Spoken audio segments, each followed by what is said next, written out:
menjamu Persiraja Banda Aceh di Stadion Gelora Sriwijaya, Jakabaring pada Senin 13 November 2023. Tim Laskar Wongkito harus berpuas diri dengan skor akhir 0-0 dan berbagi 1 poin dalam laga tersebut.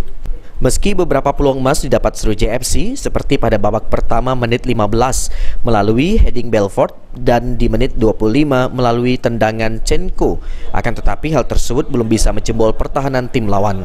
Bahkan di babak kedua, sejumlah peluang emas yang didapat Sriwijaya FC belum dapat merubah kedudukan. Bahkan pada menit ke-82, Laskar Wongkito justru hampir kecolongan melalui tandukan striker Persiraja. Beruntung penjaga gawang Sriwijaya FC, Rudi Ranjak, tampil gemilang. Dari pertandingan tersebut, skor kacamata bertahan hingga akhir laga.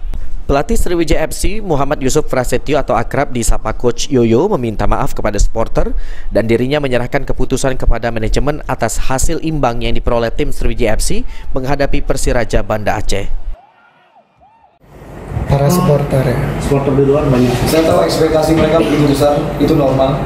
Kembali lagi bahwa saya serahkan ke manajemen apapun itu. Untuk supporter di luar, ya saya mohon maaf sebesar-besarnya. Kita nggak ada yang mau kalah, apalagi seri di sini. Tidak ada mau satupun orang yang mau seri atau apalagi kalah. Saya mohon maaf. Eki Saputra, PAL TV.